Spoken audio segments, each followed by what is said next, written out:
Muy buenas tardes, bienvenidos una semana más a Cuidamos de Ti, programa en el que ya saben que tratamos temas relacionados con la salud y que hoy vamos a intentar relacionar, y ahora verán por qué, con el deporte y también con los valores. ¿Qué tenemos para ustedes hoy? Pues atentos a nuestro sumario.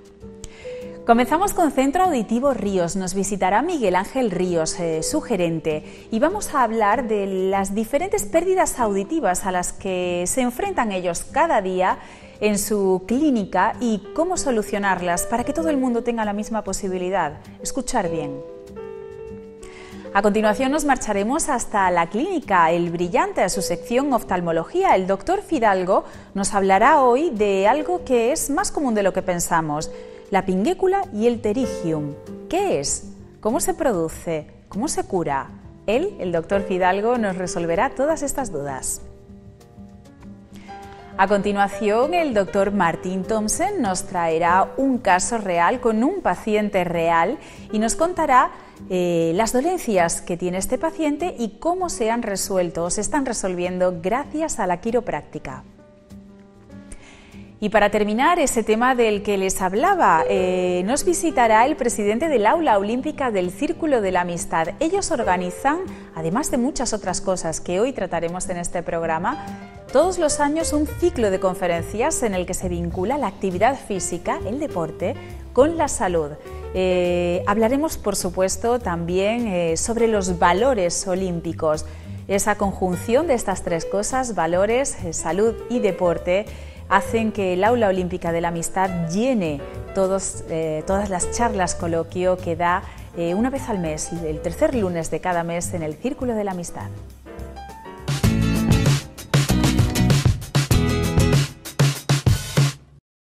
Bueno, y como les decíamos hace un momento en nuestro sumario, comenzamos nuestro programa con Centro Auditivo Ríos. Ya está con nosotros uno de los responsables de este centro que cuida de nuestro oído y hace que todos tengamos una mejor sensación de escuchar, para que todos, jóvenes y también mayores, como hemos visto a lo largo de estos programas, tengamos la oportunidad de oír bien. Está con nosotros Miguel Ángel Ríos. Muy buenas tardes. Hola, buenas tardes, Mar. Bueno, hoy vamos a tratar un tema interesante, porque aunque llevamos muchos programas ya hablando de audiología, hablando de tipos de audífonos, de pérdidas auditivas, pero nunca nos hemos centrado en tratar los diferentes tipos de pérdidas.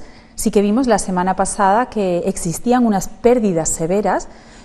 Entonces, a mí me gustaría profundizar un poco más en este tema. ¿Por qué hay pérdidas más severas que otras? ¿En qué casos se dan? ¿Y cómo os encontráis a esos pacientes? Empezamos por el principio, contando, por ejemplo, qué tipo de pérdidas auditivas hay. Hay varias clasificaciones en cuanto a tipo de pérdida auditiva. Principalmente se dividen en tres, en función de dónde encontremos el problema. Estamos hablando de que el oído lo compone oído medio, oído externo y oído interno, ¿vale? Si nosotros no encontramos una pérdida transmisiva, quiere decir que la transmisión del sonido no pasa bien, por lo cual el problema no lo encontramos en el oído externo o en el oído medio, ya sea por cualquier patología que haya en el oído medio, la cadena de huesecillos o cualquier estructura dentro de esa caja timpánica, o algún elemento externo que nos encontremos en el conducto externo. Normalmente ese tipo de pérdidas suelen ser transitorias, en el caso de que esté el problema en el oído externo, porque suele ser algún tapón de cera, suele ser alguna supuración que hayamos tenido de alguna otitis o algo que tengamos obstruido el conducto, o cualquier cosa que nos ocupe lo que es el conducto auditivo. Después ya pasamos a lo que son las pérdidas neurosensoriales, que ya nos encontramos un poquito más para arriba, ya pasando el oído medio y el oído externo, y después el oído medio, ya nos encontramos en el oído interno, en cuanto a lo que es el daño que está en la cóclea o en el nervio auditivo, que estas son las neurosensoriales. Y después ya tenemos la otra, que puede ser mixta. ¿Qué quiere decir mixta? Que puede tener componente transmisivo o componente neurosensorial. Esos son los tres tipos de pérdidas que hay en función de la situación donde nos encontremos el problema. Y supongo que de esta situación del problema dentro de lo que es el oído dependerá mucho de la pérdida auditiva, ¿no? Es decir, dependiendo de dónde se sitúe el problema, nosotros oiremos mejor o oiremos peor, ¿no? Exactamente. Se puede combinar, puede ser que oigamos peor incluso con una transmisiva, si es pura y hay bastante componente transmisivo. Entonces lo que necesitamos en cuanto a la adaptación audioprotésica, necesitamos una adaptación potente, ¿vale? Para suplir esa carencia que tenemos. Entonces necesitamos dar bastante más amplificación que para otro tipo de pérdida, en el caso de que sea neurosensorial. Eso ya en función de la audiometría, porque claro, después ya el componente transmisivo casi siempre se encuentra en graves y en neurosensorial en agudos. Entonces va complementando y en función del tipo de pérdida y la caída que tenga, pues habrá que adaptar un tipo de audífono o habrá que adaptar otro. ¿Se sabe a través de una audiometría dónde radica el problema en nuestro oído? Pues sí, Mar, allí en el centro auditivo con una audiometría podemos saber si la hipoacusia es mixta, es transmisiva o es neurosensorial. Eso se puede hacer con una audiometría, normalmente siempre se hace audiometría tonal por vía aérea y audiometría tonal por vía ósea. La aérea lo que contemplamos es la audición desde que llega el sonido a la oreja, pasa por el conducto, atraviesa el oído medio y llega a la cóclea, oído interno, que eso es con la audiometría aérea como hemos dicho, y cuando hacemos la ósea nos saltamos el paso de oído externo y oído medio. ¿Por qué? Porque colocamos la diadema, que se hace mediante una diadema que va colocada aquí en el temporal y va el sonido directamente a la cóclea. Entonces observamos si la cóclea está bien y la audiometría aérea no está bien, pues entonces evaluamos que la pérdida de audición viene a raíz de una pérdida de transmisiva. Que las dos son parejas, pues entonces estamos hablando de que tenemos una pérdida neurosensorial. Que las dos salen mal y hay una diferencia entre una y otra, pero siguen estando, no está dentro de la normalidad, se considera una pérdida mixta. ¿Cuál es el tratamiento que recibe el paciente que pasa por vuestra clínica tras la realización de la audiometría? Es decir, ¿se trata de manera diferente dependiendo de dónde tenga la problemática o las soluciones son parecidas en todos los casos? Sí, es completamente distinto la adaptación, el método prescriptivo que se usa en cuanto a ganancia para el audífono y después lo que es la sonoridad que produce cada audífono en función a la pérdida que tengamos. También no es lo mismo una pérdida leve que moderada, en fin, dependiendo también la pérdida, la forma de la pérdida, de dónde venga producida y después la cantidad de la pérdida. Bueno, la semana pasada pudimos ver en nuestro programa adentrarnos un poquito más y conocer más a fondo el mundo de los audífonos para grandes pérdidas. Yo, por ejemplo, desconocía que hubiera diferentes tipos de audífonos según la pérdida que cada paciente tuviera. Aunque tratamos la semana pasada este tema, sí que me gustaría volver a retomarlo aquí y hablar de los tipos de audífonos que tenemos para pérdidas severas, para pérdidas moderadas y para pérdidas un poquito más ligeras. ¿Qué hay en el mercado y qué ofrece Centro Auditivo Ríos? Partiendo de lo que es una audiometría, nos podemos encontrar lo que hemos dicho, una pérdida leve, una pérdida moderada, una pérdida severa y una pérdida profunda en ese nivel, como podemos ver ahora en la gráfica que se está mostrando. Sí, tenemos una gráfica que podemos ver y ¿qué nos dice esa gráfica? Pues normalmente cuando nos encontramos una pérdida leve, la gente normalmente no se adapta a audífonos con una pérdida leve. ¿Qué es lo que nos encontramos qué es lo que las limitaciones que se encuentra con un paciente con una pérdida leve? Pues normalmente la televisión la tenemos que poner un poquito más alta, cuando hay un poco de ruido de fondo, las conversaciones ya grupales nos cuesta mucho trabajo seguirlas y aparte también perdemos un poco de inteligibilidad. Oímos, pero nos falta algo y no llegamos a entender bien. Son pocos los casos de adaptaciones con pérdidas leves.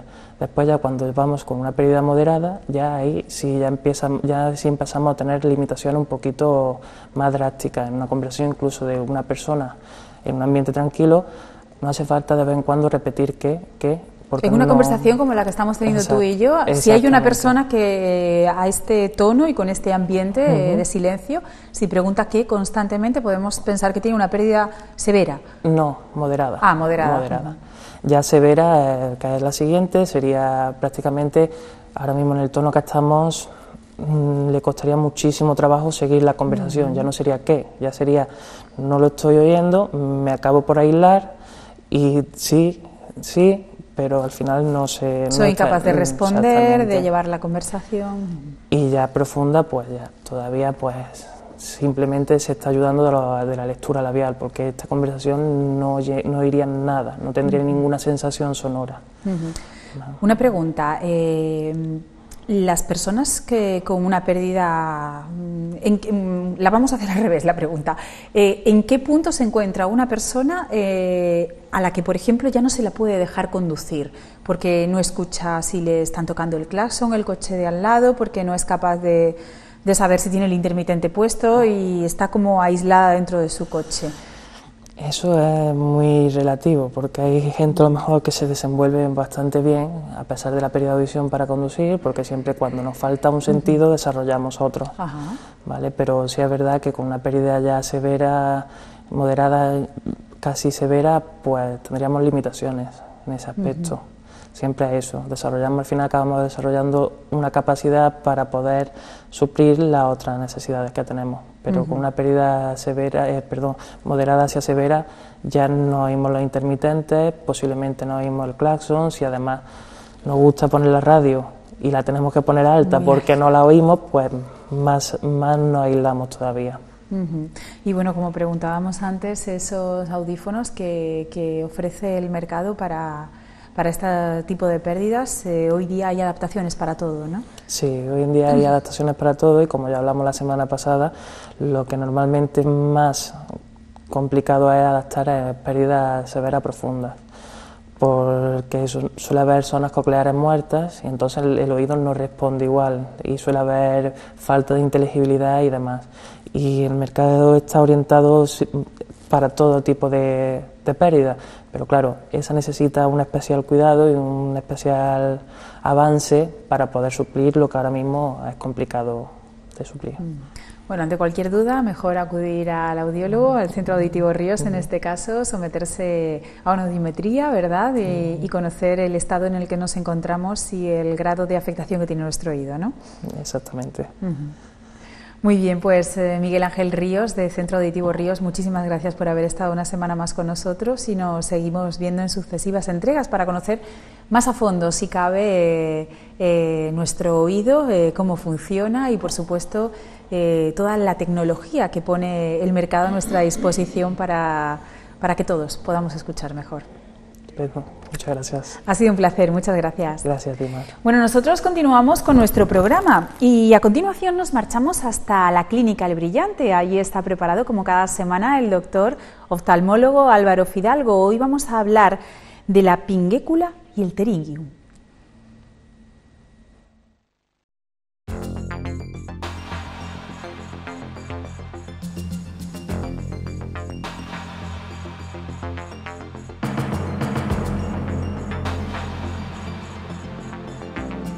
Hoy vamos a hablar del pterygium, un crecimiento de fibroblastos, unas células en la superficie ocular que a veces puede producir problemas de visión. ¿Qué es el pterygium? El pterygium es un crecimiento de una serie de células que suelen aparecer en los laterales de la córnea, es decir, o en la zona nasal o en la zona temporal de la córnea, que está relacionado normalmente con la radiación ultravioleta, de manera que el efecto de esa radiación produce algunas mutaciones, algunas alteraciones que favorecen que esas células crezcan, se reproduzcan e invadan territorios que no les corresponden. Normalmente empieza como una pequeña marca blanquecina o amarillenta en el borde de la córnea y ahí se llama pinguécula, es como, por decirlo de una forma, el primo pequeño del pterygium y no supone nada, normalmente no tiene síntomas ni va a producir ningún problema. Aunque en algunos casos, como tiene cierto volumen, cierta elevación, puede producir inflamaciones por sequedad y microulceración. Es decir, como la lágrima tiene que bañar y proteger toda la superficie ocular y esa zona está sobreelevada con respecto a la superficie, es lo primero que se va a secar en un momento dado. Al secarse, al producirse un desecamiento de esa zona, se irrita, se microulcera, le aparecen pequeñas llagas y eso, claro, molesta, duele, se pone rojo y el ojo llora. Bien, una vez que eso progresa e invade la córnea, cuando comienza a invadir la córnea, ya cambia de nombre y le llamamos pterygium. Tiene otras connotaciones y puede verdaderamente poner en riesgo la visión del paciente si creciese mucho.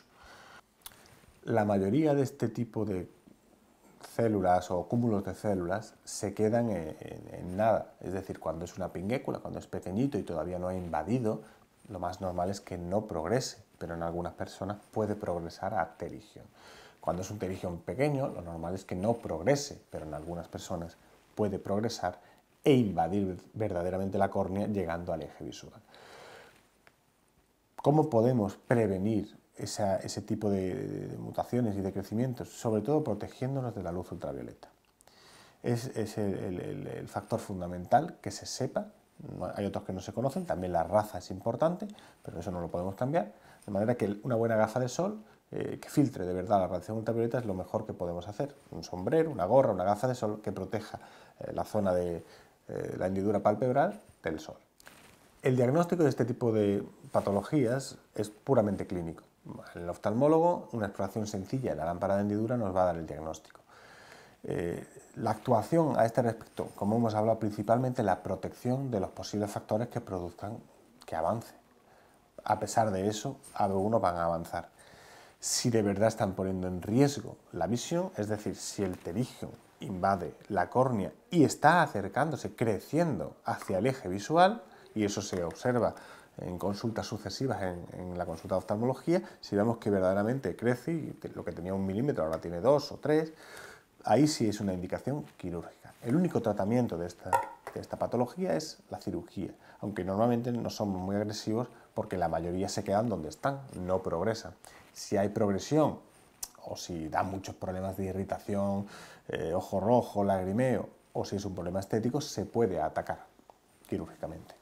Esta patología puede aparecer a cualquier edad, lo que pasa es que es más frecuente cuanto más daño se vaya acumulando a lo largo de la vida, por lo tanto es más frecuente en edades avanzadas. La genética tiene que ver también, y hay gente que lo tiene desde jovencito, desde los 20 o 30 años, tienen una pinguécula o un pterigión que ellos se ven. En este tipo de pacientes la queja suele ser estética, se ven algo en el ojo o me han dicho que tengo algo en el ojo y acuden preocupados preguntando que si lo podemos quitar. En el paciente más mayor es un hallazgo que lo tienen desde hace mucho tiempo, que casi nunca les ha dado problema y de repente se me pone rojo o me llora o me molesta y puede ser que haya crecido y que esté produciendo esa desecación.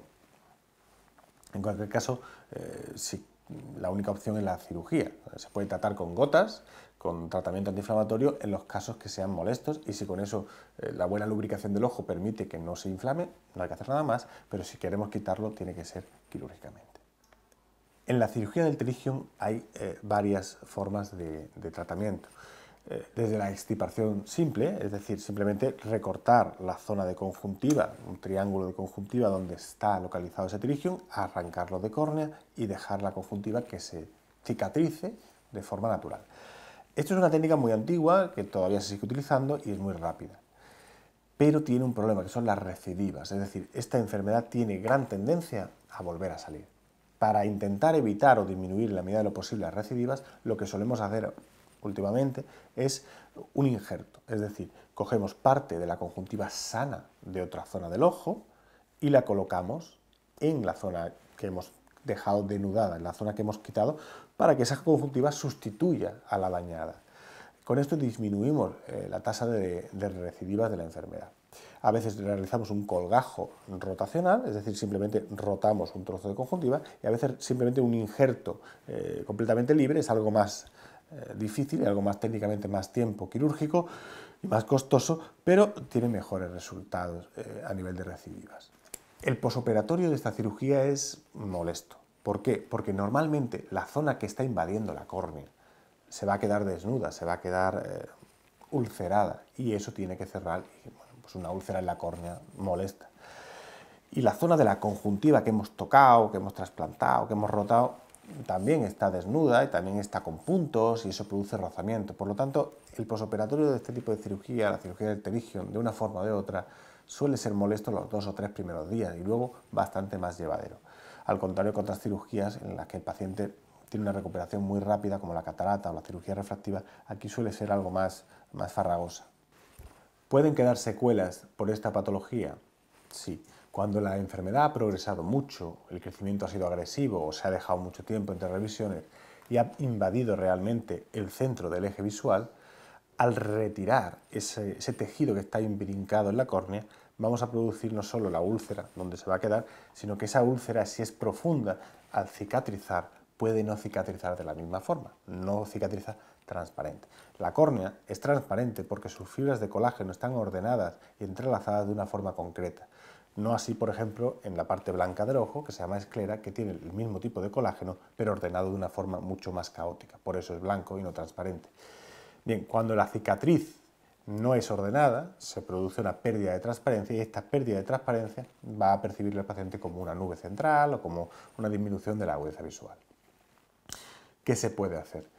Se puede tratar con colirios, intentando con tiempo mejorar la transparencia, tendrá un efecto moderado y si a pesar de todo queda una secuela, se podrían realizar dos tipos de cirugía. Una es la cirugía láser, echar un láser tipo excimer para evaporar ese tejido dañado y dejar una superficie más limpia, y la siguiente sería un trasplante de córnea, dependiendo de la profundidad de las secuelas, un trasplante de córnea para reemplazar la parte dañada, poco transparente, por una nueva. Esto se reserva a casos francamente afectados.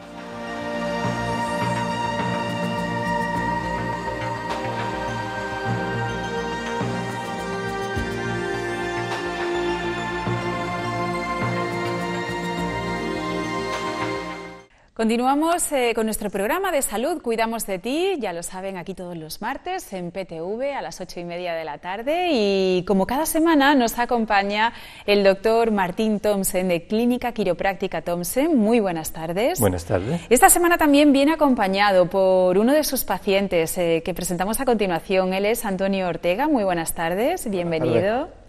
Y bueno, pues Antonio Ortega lleva en la clínica quiropráctica aproximadamente mes y medio tratándose, y el cuadro que presentaba, que lo resumo yo mucho y ahora nos cuenta usted exactamente qué es lo que le pasaba a Antonio, es que tenía dolor en el cuello, dolor lumbar, tenía hormigueo en los dedos, además de dolor en el antebrazo, dolor en un tobillo, mareos, de todo un poco. Esta es la situación en la que llega y, bueno, pues cuénteme, vamos a ampliar este resumen de los síntomas que presentaba Antonio y cómo termina llegando hasta la clínica quiropráctica. ¿Venía derivado por alguien? ¿Venía cansado de que sus síntomas no se resolvieran en ningún otro sitio? ¿Cuál era la situación? Bien, entonces él vino precisamente porque tenía dolor de cuello, hombros, zona dorsal, dolor aquí en el antebrazo y hormigueos. Yo, un momento que escuchaba los síntomas, ya sospechaba. Los nervios de la zona cervical tienen que estar presionados y probablemente estamos hablando de una hernia de disco. Entonces, ya para confirmarlo, se hace reconocimiento. El reconocimiento consiste en que básicamente comprobamos el funcionamiento de los nervios. Los nervios que salen del cuello van a los músculos del brazo. Si el nervio está presionado, se pierde fuerza. Muchas veces vemos atrofia de los músculos, que se pierde masa muscular. También dar sensibilidad hacia dolor, hacia vibraciones. Entonces comprobamos esta cosa y vimos que sí, definitivamente el nervio estaba muy presionado, confirmado que tenía una hernia de disco. Además de eso, dolor lumbar, problema viejo, antiguo, que tiene desde hace tiempo. Allí son las vértebras que se han ido deslocando y al deslocarse está presionando el nervio. Y me he empezado a trabajar con la columna, básicamente con cada vez que viene, vamos moviendo los huesos hacia su sitio. No se puede hacer una vez, es un proceso continuo. Cada vez que viene lo movemos un poquito más cerca, cada vez más cerca, damos un tiempo al cuerpo para que se vaya recuperando, que los nervios se van reparando.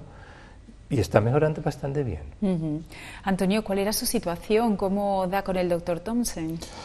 Pues la verdad es que tenía muchos dolores, principalmente en lo que eran las cervicales y, como ya se ha comentado, el hormigueo en las manos, que se me adormían continuamente.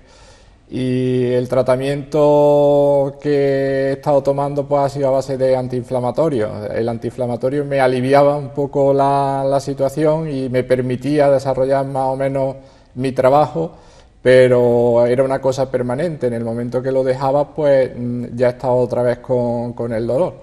y en ocasiones pues un pinzamiento en la cintura o cualquier otra cosa que me impedía poder realizar el trabajo quizás durante varios días, ¿no? Era a base de reposo, tranquilidad y cuando pasaba un poco volver otra vez a la actividad, ¿no?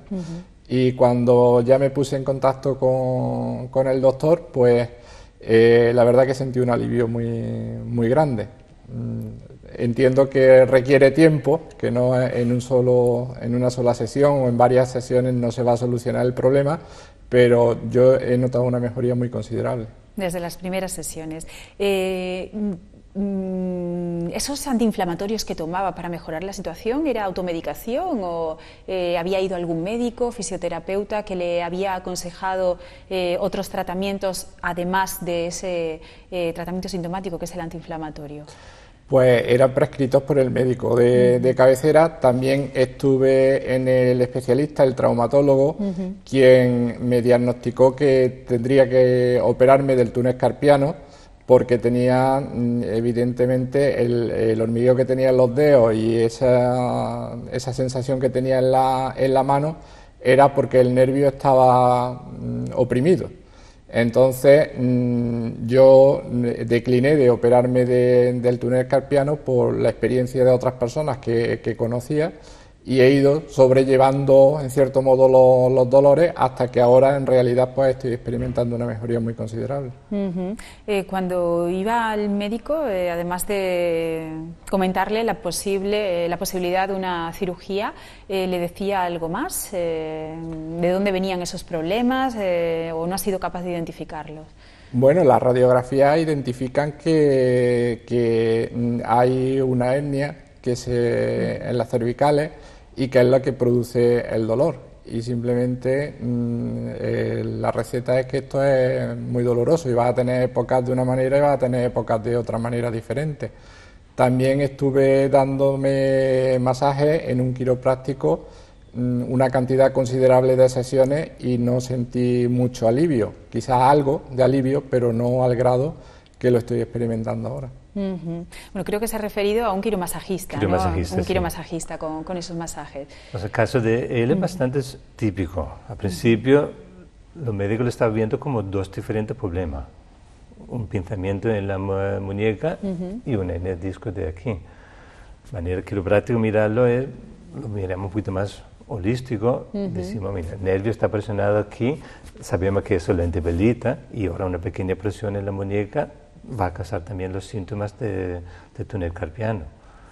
A la hora de tratar con él, principalmente el esfuerzo está en el cuello, estamos liberándolo, pero a la vez también estamos tratando la muñeca para liberarlo. Pero es doble compresión del mismo nervio. Bueno, en el caso de Antonio, a diferencia de otros pacientes que hemos visto aquí en este programa, no ocurrió un hecho concreto, algo traumático, que originase toda la serie de problemáticas que él ha tenido en la espalda y en las extremidades. Tiene una hernia de disco diagnosticada y sí me gustaría que nos comentase cómo se origina una hernia de disco, cuál es el origen de esa problemática y cómo va evolucionando en el tiempo, por qué ocurre en unas vértebras sí, en otras no, y en unas personas sí y en otras no. El caso de Antonio es típico. Ese tipo de problema casi siempre viene muy poco a poco a lo largo de muchos años y sin que nos damos cuenta. Entonces, en el disco, si recorrimos un momento a los modelos, el disco tiene, esos son los discos aquí. Entonces, el disco tiene dos partes. Uno es el centro, que es el núcleo, que es como una gelatina. Todo el movimiento de la vértebra acontece alrededor de esta gelatina. Para mantener la gelatina en su sitio, tenemos unos anillos, anillos fibrosos se llama, que lo mantiene todo en su sitio. Con malos hábitos, mucho tiempo sentado, sobreesfuerzo, estos anillos se pueden ir rompiendo. Como se va rompiendo, el disco se empieza a dislocar, está hablando de centro, y llegamos a tener aquí una protrusión discal y una hernia de disco. Entonces el disco es muy especial en el sentido de que no tiene nervios. Esto quiere decir que es igual que el pelo, nos cortamos el pelo, no duele. Cuando hacemos este daño en el disco, no duele, porque no hay nervio, no sabemos. Y cuando empezamos a sentir dolor es porque el disco está presionando sobre el mismo nervio o presiono sobre algo que tiene nervios. Pero entonces ya el daño ha estado allí mucho tiempo. El origen del problema de él probablemente empezó 15, 20 años atrás. Allí es cuando empezaban los primeros daños. Y ya con el tiempo ha ido aumentando y hace poco empezaban los síntomas. ¿Cómo ha cambiado su vida desde que está en tratamiento con el Dr. Thompson?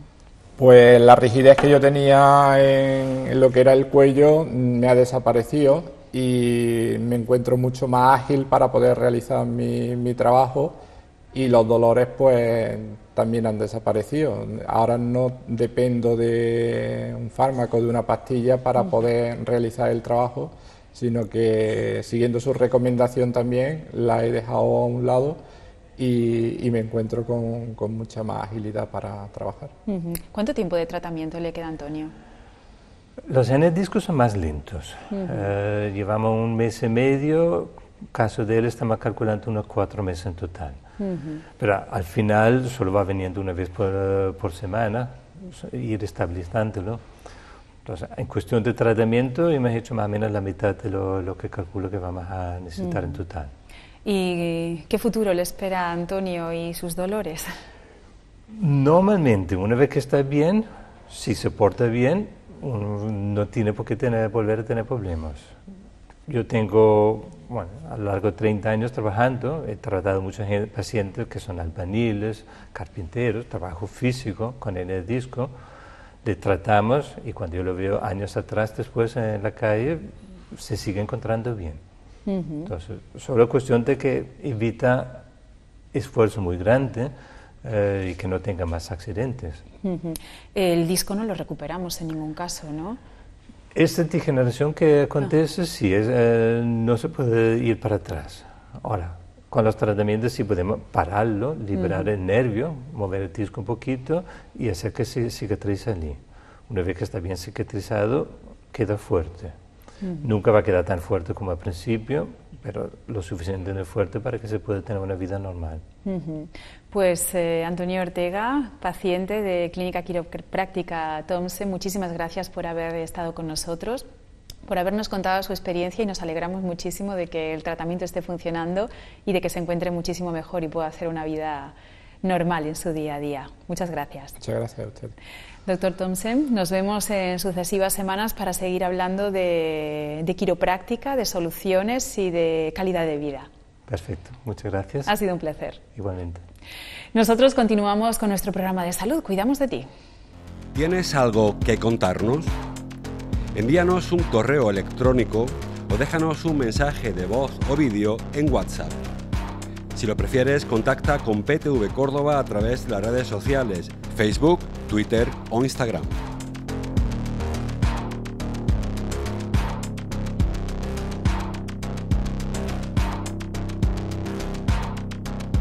Y si lo que prefieres es intervenir en directo en cualquiera de nuestros programas, siempre tienes abierta nuestra línea de teléfono.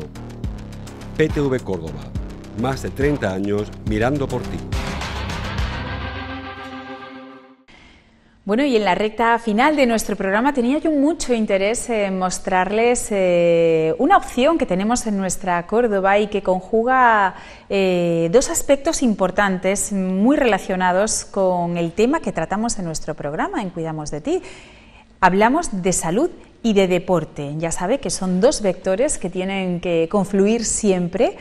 Y bueno, pues de eso se encarga, entre otras muchas cosas, el aula olímpica del Círculo de la Amistad. Hoy tenemos con nosotros al presidente de este aula, él es Manuel Guillén del Castillo. Muy buenas tardes. Buenas tardes, ¿qué tal?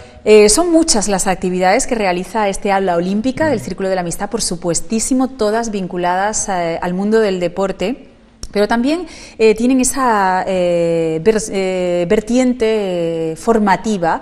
Y me gustaría hoy que nos centrásemos en ese ciclo de conferencias que vincula la salud con el deporte y que cumple este año, ya está terminando su 5º curso académico. Es decir, que es algo que tiene mucho éxito, ¿no?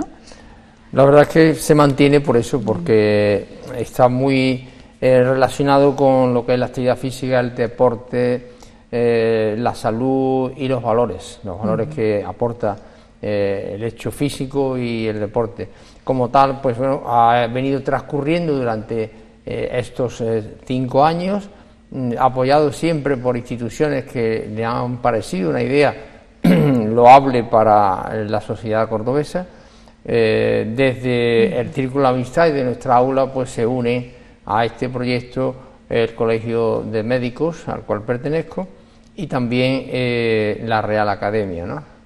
Más tarde se incorporó la Real Academia de Medicina de Sevilla y luego, bueno, pues tenemos muchísimos patrocinadores, colegios profesionales de fisioterapeutas, de educación física, de sanitas, etcétera. Bueno, la verdad es que la Junta de Andalucía este año, la Secretaría General de Deporte, el Consejo Superior de Deporte, no nos podemos quejar, ha ido creciendo y este año pues, hemos cumplido este quinquenio que ha sido exitoso, no solamente ya por los contenidos y los personajes que han venido, sino también por la asistencia, ¿no? Son conferencias que podemos estar viendo en imágenes, como la que tuvo lugar la semana pasada en el Círculo de la Amistad, que cuentan con mucha afluencia de público, tienen un gran poder de convocatoria. Quizá también porque se rodean de gente muy vinculada a su profesión y que además trabaja mucho por el aula olímpica. ¿Es ese el secreto un poco del aula olímpica, tener personas que creen realmente en el proyecto y apuestan por él? Efectivamente, son personas que de alguna forma pues han hecho deporte, han estudiado deporte o están en la línea de investigar en el deporte. Personas que incluso tenemos de distintas entidades, sociedades, pueden ser la Real Academia, tiene a Mercedes Valverde como representante, también está la Sociedad Española de Relaciones Públicas, la asociación que es una asociación muy importante en Córdoba desde hace muchísimo tiempo, tenemos de la universidad, tenemos de entidades privadas, lógicamente del Círculo de la Amistad hay un equipo muy fuerte, gente que han hecho educación física o han estudiado educación física o que están en esa línea, ¿no? Y sobre todo gente que hace actividad física y deporte que se lo cree. Pues lo importante de esto es creerte lo que predicas. Si no te crees lo que predicas no convences a nadie. Si tu ejemplo no es adecuado, pues entonces no puedes transmitir ni valores, ni el hecho físico, ni tal. Por lo tanto, la idea es informar al gran público de lo que supone hacer actividad física y el deporte, ¿no? Lo que lleva consigo en referencia a la salud y lo que lleva consigo en relación con la sociabilidad que te proporciona el contacto con otras personas y el saber estar y saber ganar, saber perder, saber participar, y ello pues forma parte de algo que nuestra sociedad hoy está precisamente necesitada de esa participación coordinada, equilibrada y estable, y sobre todo hay que ser feliz, y una forma de ser feliz es hacer feliz a los demás. Yo intento hacer feliz a los demás con este ciclo de conferencias, pero además darle una cultura, una formación y una integración para su vida y para su hábito saludable. Me consta que es usted el gran responsable de que este ciclo de conferencias vea la luz cada año. ¿Se hace difícil cada curso académico plantear este nuevo reto? Porque creo que son 9 charlas coloquio a lo largo de todo, 8 charlas coloquio a lo largo de todo el año, en el que al que vienen protagonistas verdaderamente importantes, además de toda la geografía española. No nos circunscribimos solamente a Córdoba, sino que salimos fuera y vienen personalidades del mundo de la salud y del deporte realmente importantes a contarnos su particular versión del tema que toque cada lunes. Efectivamente, ha abierto este año el secretario de Estado para el Deporte, que es el presidente del Consejo Superior de Deporte, una conferencia que aglutinó a más de 200 personas, ¿no? En el Real Círculo de Amistad siempre lo hacemos allí, que es nuestra casa, ¿no? Además por convenio, porque el aula olímpica pertenece al círculo por un convenio con el Comité Olímpico Español, o sea que no es una cosa que esté fuera y que vaya allí cada mes, cada tercer lunes de cada mes para emitir una serie de contenidos y tal. No, pertenecemos al círculo por convenio con el Comité Olímpico y el círculo. Por lo tanto, la idea está en eso, ¿no? Y traer a esas personas cuesta. ¿Por qué? Porque, claro, tienen que venir de fuera de Córdoba. La mayoría han venido de fuera de Córdoba. Hay algunas que ya Hombre, los primeros ciclos fueron grandes personalidades de la medicina de Córdoba. Han pasado prácticamente, por decir, todos los grandes médicos de nuestra ciudad, hablando siempre en relación con la salud, el ejercicio físico, la alimentación, etcétera. Pero luego han venido gente muy importante también de fuera, y por ello este año todas las sesiones han sido patrocinadas, o bien por Sanitas, o bien por el Consejo Superior de Deporte, o bien por la Universidad de Córdoba, o por los colegios profesionales de fisioterapeutas, de educación física, o por otras instituciones relacionadas con la salud, como ergodinámicas. En cualquier caso, la próxima la patrocina la Junta de Andalucía. Viene el secretario general para el deporte, para cerrar este ciclo, tanto en el comienzo como en el final, dos grandes autoridades políticas, y además de distinto perfil, porque sobre todo nosotros somos muy abiertos, muy tolerantes, y no tenemos, digamos, como el deporte tiene que ser muy abierto y muy singularizado en cuanto que acoge a todo el mundo de cualquier ideología. Son los principios olímpicos. No hay ni raza, ni color, ni religión, ni idioma, ni nada. Y esa es la transmisión que nosotros queremos hacer, ¿no?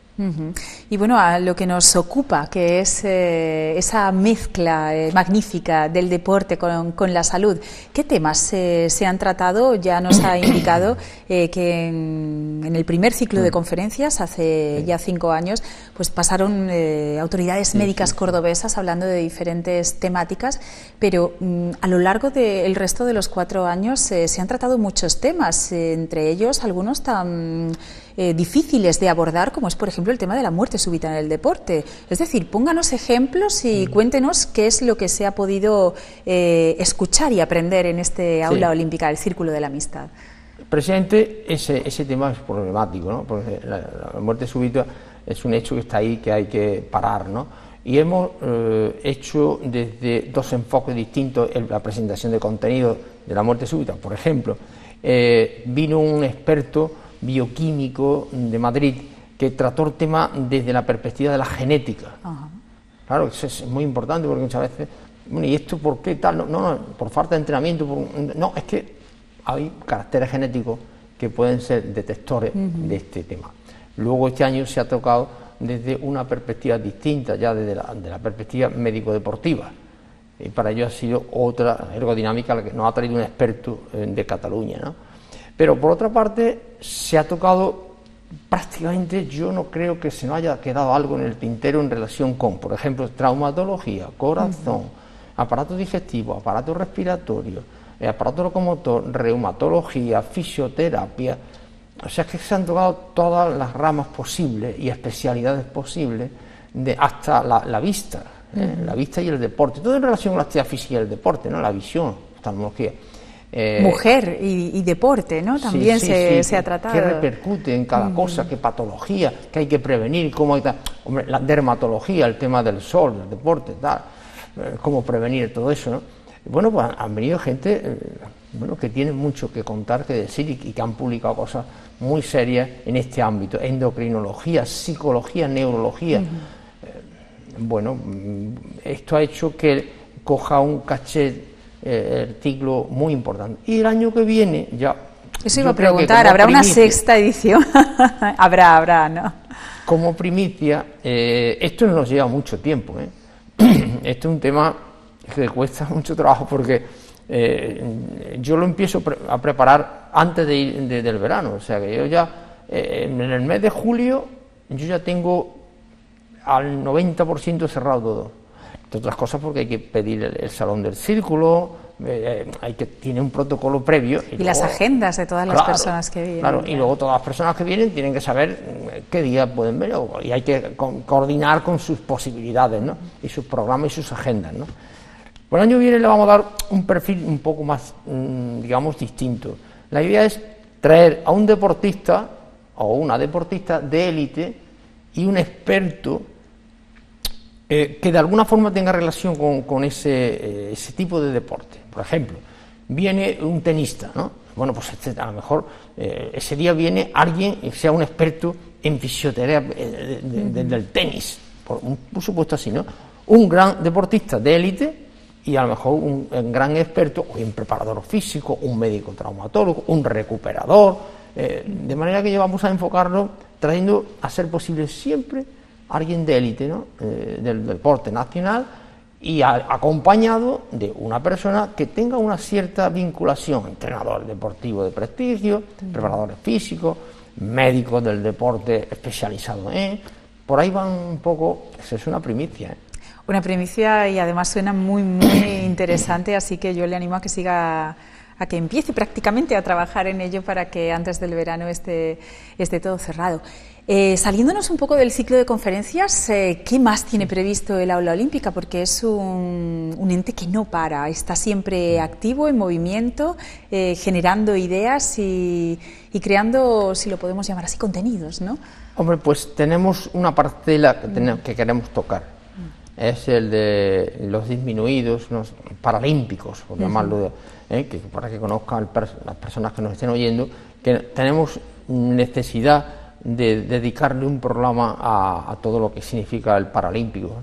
Acá existen unos Juegos Olímpicos, que en este caso son paralímpicos, y por lo tanto nosotros que estamos dentro de lo que es el movimiento olímpico, necesitamos darle su cancha también a este gran colectivo que está muy cualificado en nuestro país y que tiene grandes éxitos internacionales. Eso va a ser una de las parcelas que vamos a tratar. También tenemos la idea porque tenemos mucha relación con el aula de Derecho Deportivo de nuestra universidad, y vamos a interrelacionar, a hacer alguna cosa mixta con ellos, ¿no? Tenemos la necesidad de difundir los valores olímpicos en los colegios. Es muy interesante. Sí, estamos necesitados de... Pero esto, claro, es una oferta que la podemos hacer, pero claro, los colegios son los que tienen que aceptarla. Pues llegar al colegio para hablar de lo que significa el deporte y sus valores, en esas edades de crecimiento y desarrollo tan necesarias, de referencias positivas. Y no, pues bueno, de lo que se ve muchas veces en televisión, que bueno, que es más negativo que positivo, y que claro, los niños son esponjas y cogen lo bueno, lo malo y lo regular, entonces hay que tratar de darles más cosas buenas que regulares. Bien, en esa línea vamos a movernos. ¿Cuándo cierra el curso, el Aula Olímpica? Pues me alegro que me lo preguntes, porque tenemos el 14 de mayo, y va a ser el 21 porque son siempre los terceros lunes de cada mes, pero el 21 es la feria. Entonces, claro, tuvimos que adelantarlo al 14 lunes de mayo. Cierra el secretario general para el deporte de la Junta de Andalucía y habla sobre la ley del deporte de Andalucía, de la perspectiva de los valores. Queremos cerrar con valores. ¿Qué dice la ley de Andalucía, de nuestro deporte andaluz, en relación con los valores y la importancia que esto tiene? Pues ahí está esa conferencia final que de alguna forma va a cerrar este quinto ciclo, ¿no? Será el día 14 de mayo a las 8:30 de la tarde en el Salón Liceo del Real del Círculo de la Amistad. Aprovechamos a invitar a todas las personas que estén interesadas. Claro que sí. Tienen una página de Facebook, se llama Aula Olímpica del Círculo de la Amistad, es decir, que hay quien puede ponerse en contacto con ustedes y conocer un poco la oferta que se va haciendo cada mes en el Aula Olímpica, es decir, que por si hay alguien que esté interesado en todos estos temas de salud, ¿tienen cómo ponerse en contacto con ustedes? ¿A través de algún canal más pueden hacerlo? Pues hay un canal que es el del Real Círculo de la Amistad, y bueno, pues nosotros siempre emitimos, tenemos la suerte, hombre, de tenerte a ti en el Aula Olímpica, que bueno. Pues tú eres la responsable de los medios de comunicación, entonces hace muchos años que estás ahí, y tú haces una difusión muy importante, ¿no? Y cada uno nos movemos también las parcelas de difusión que nos corresponde. El Real Círculo lo hace por un lado, a sus socios, con la televisión. Bueno, pues yo tengo un grupo importante de personas a las que informo de todos los detalles. Se invitan a todas las instituciones, patrocinadores. La Real Academia hace la difusión dentro de lo que es la Real Academia, la Universidad de Córdoba en su página. Hombre, es muy amplio el espectro de información, gracias a ti y gracias a otras personas. Sí, yo creo que ahí radica el éxito de cada una de las sesiones que realiza el aula, por esa máxima difusión que se realiza. Y me gustaría resaltar, y si quiere desarrollar un poquito el tema, es la implicación de muchas instituciones cordobesas. Aunque hablemos de salud y hablemos de deporte, está ahí la Real Academia, está el Círculo de la Amistad, están otras muchas instituciones, el Colegio de Médicos. Es decir, que la Universidad de Córdoba no es algo que haya surgido porque sí, el aula olímpica, sino que hay implicadas muchas instituciones de gran importancia en nuestra ciudad y el resultado es al final el resultado de un trabajo bien hecho, bien estructurado y con cabeza, es decir, que hay algo detrás, que no es algo que surja de la noche a la mañana. Sí. Hombre, la verdad es que sí, porque vamos a ver, también os digo que como primicia se incorpora la Fundación Cajasol.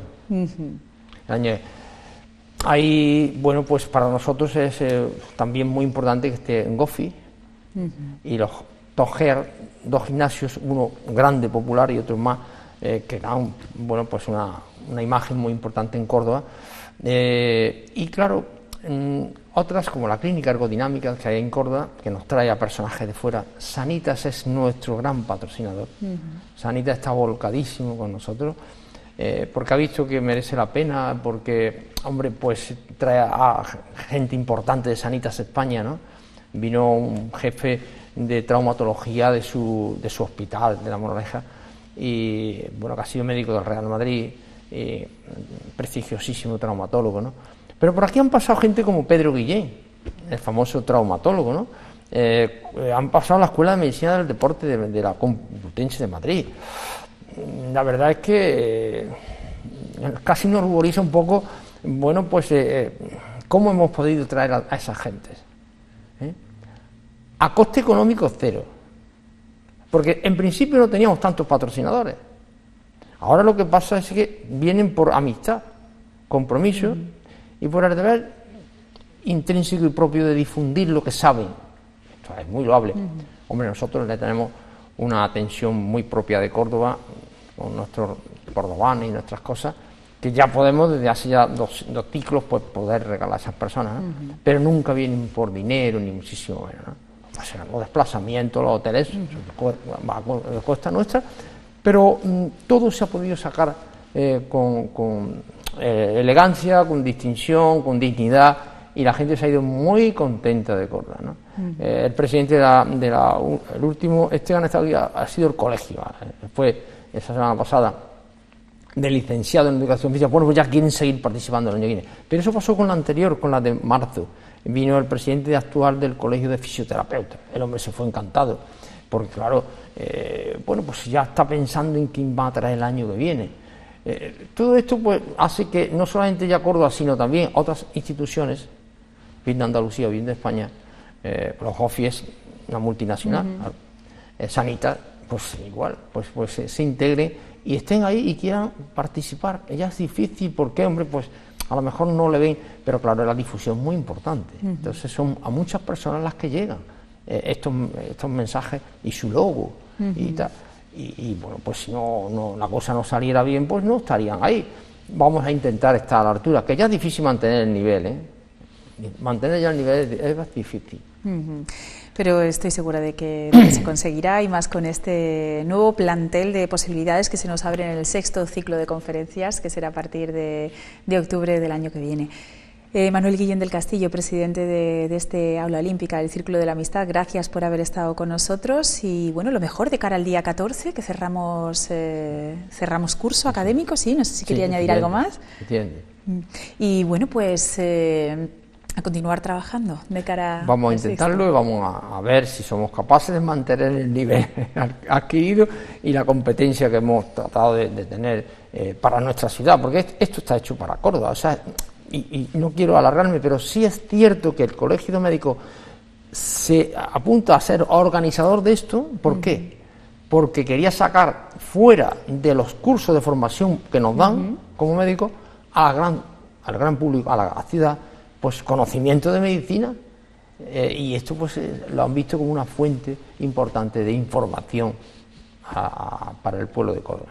Pues claro que sí, ha sido un placer, muchísimas gracias. Gracias a ti por tu trabajo.